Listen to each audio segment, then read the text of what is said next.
So hi everyone, आज आपल्या शॉपमध्ये मोस्ट डिमांडिंग अँड ट्रेंडिंग असा कॉम्बो सेट अवेलेबल झाला आहे आणि गुढीपाडव्यासाठी खास आपण याच्यावर ऑफर देखील ठेवलेली आहे. सो आपल्याकडे हेवी असा कॉम्बो सेट असणार आहे.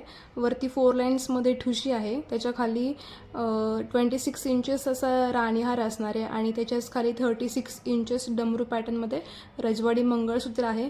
त्याला सुटेबल असे इयरिंग्स आहेत, झुमके आहेत आणि 4 बँगल्स पण आहेत आणि आपल्याकडनं फ्री गिफ्ट पण असणार आहे. बाहेर हा सेट 3,500-4,000 हजारामध्ये सेल होतो, पण आपल्याकडे फक्त 2100 रुपयामध्ये तुम्हाला हा भेटणार आहे. फक्त 2100मध्ये आपण असा हा फुल्ली कॉम्बो सेट अवेलेबल केला आहे. हे घातलं की काही घालायची गरजही पडणार नाही, एवढा सुंदर कॉम्बो सेट आपण अवेलेबल केला आहे. सेट बरोबर बँगल्सही तेवढ्या प्रीमियम क्वालिटीचे आहे. फुल्ली एडीस्टोन अँड डायमंड वर्क आहे याच्यामध्ये. सो गुढीपाडव्याला तुम्हालाही असं रॉयल आणि महाराष्ट्रीयन लुक हवा असेल तर लवकरात लवकर हा कॉम्बो सेट बुक करा आणि फ्री गिफ्ट मिळवा.